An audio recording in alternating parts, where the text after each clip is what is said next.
제가 성락교회를 알게 된 것은 제가 처음 예수 그리스도를 나의 주와 구주로 영접했을 때였습니다. 저의 고향 교회 목사님께서 저에게 책을 한 권 주셨는데 항상 성령과 영적인 세계에 대해 질문했기 때문이었습니다. 그래서 목사님이 저에게 그 책을 주셨고 저는 그것을 읽고 큰 복을 받았습니다. 저는 그것을 여러 번 읽었고 읽을 때마다 복을 받았습니다. 이전에는 보지 못했던 새로운 것들을 보게 되었습니다. 저는 이렇게 생각했습니다. 이미 하나님을 알고 예수님을 주와 구주로 영접한 많은 사람들이 있는데 성령님에 대해서는 무지한 사람들이 많습니다. 어떤 사람들은 우리가 살고 있는 영적 실제에 대해서 무지합니다. 저 역시도 이전에는 성령님에 대해 무지했고 귀신들에 대해서도 우리 주변에서 일어나고 있는 영적인 일들에 대해서도 또 그리스도 안에서 우리의 실제적 위치와 유리한 지위에 대해서도 무지했습니다. 그런데 저는 성령님에 대해서 알게 되었고 이전에는 몰랐던 것들을 알게 되었습니다. 그래서 저는 생각했습니다. 이 책 한 권이 나를 이렇게 복되게 했는데 다른 이들에게도 나눠야겠다고. 그래서 제 자매들과 함께 나누었습니다.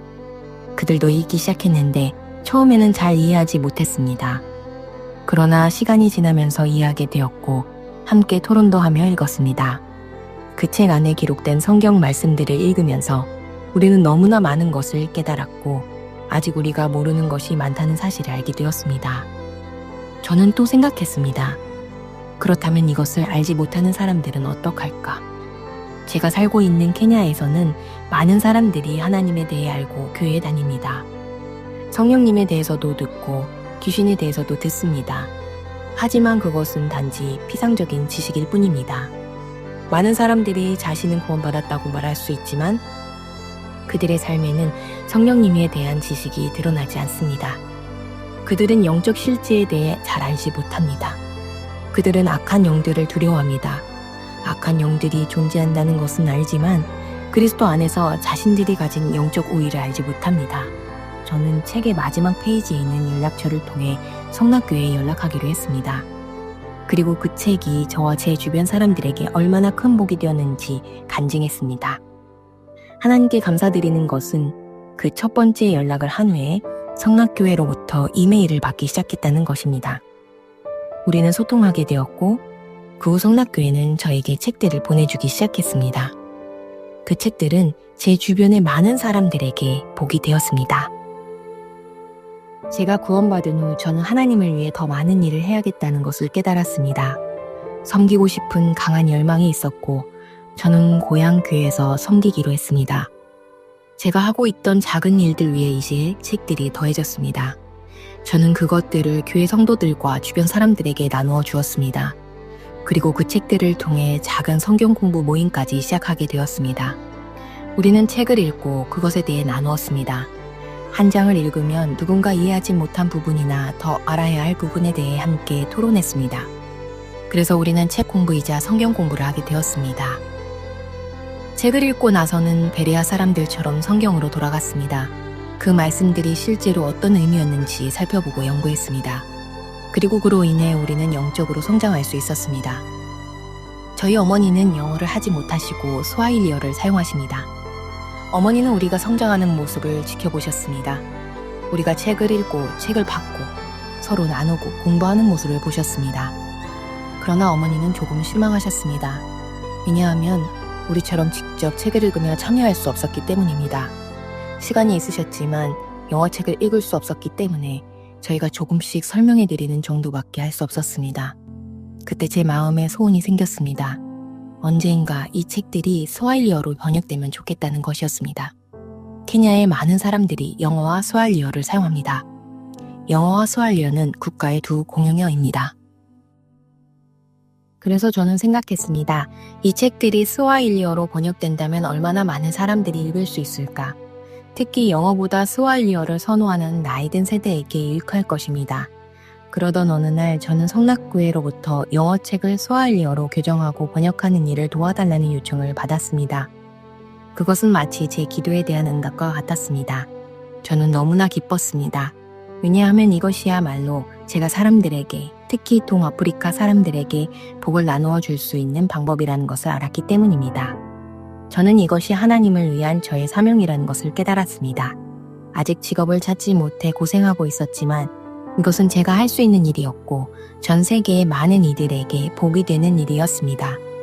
게다가 첫 번째로 번역하게 된 책이 바로 제 삶을 처음으로 복되게 했던 책, 성령을 알자였다는 것이 저를 놀라게 했습니다. 저는 너무나 기뻤습니다. 온 힘을 다해 스와힐리어 번역을 도왔습니다. 그리고 그 책이 출판되어 저에게 보내졌을 때 저는 정말 기뻤습니다. 제가 가장 먼저 달려가 그 책을 전해드린 사람은 바로 제 어머니였습니다. 어머니는 항상 그 책이 언제 나오냐 물으셨습니다. 제가 번역한다고 하면서도 결과물을 보여드리지 못했기 때문입니다. 그런데 드디어 어머니께 책을 드렸을 때 어머니는 너무나 기뻐하셨고 큰 복을 받으셨습니다. 저는 교회 사람들에게도 그 책을 나누어 주었습니다. 많은 이들이 자신들이 이전에는 몰랐던 것들을 깨닫게 되었다고 간증했습니다. 예를 들어 성령을 거스르는 죄는 용서받을 수 없다는 부분에서 많은 이들이 질문을 했습니다. 교회 안에서 큰 토론이 벌어졌고 목사님이 직접 개입하여 더 깊이 설명해 주셔야 했습니다.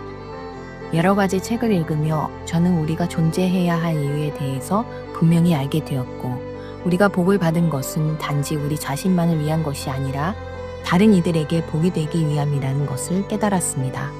또한 강순 사모님의 소천 소식을 들었을 때 그분 역시도 하나님의 사역에 있어 큰 복이었음을 알게 되었습니다. 그분의 수고는 수많은 이들에게 영향을 끼쳤습니다. 비록 우리가 개인적으로 알지는 못했지만 오늘 우리는 그녀가 남긴 복을 함께 누리고 있습니다. 하나님의 나라를 위해 해야 할 일이 참 많습니다. 성령교회는 그것을 해내고 있고 수많은 사람들에게 복이 되고 있습니다. 저 자신도 그 복을 받고 있습니다. 그리고 저를 통해서도 많은 사람들이 복을 받고 있습니다. 이것이 바로 하나님의 뜻입니다.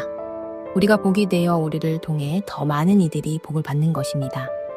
더 많은 사람들이 하나님을 알게 될 것이며 그분의 복과 영적 실제들을 깨닫게 될 것입니다. 지금은 너무 많은 일들이 벌어지고 있는 시대입니다. 올바른 지식만이 사람들을 굳건히 세우고 거짓 교훈에 휩쓸리지 않게 할 수 있습니다.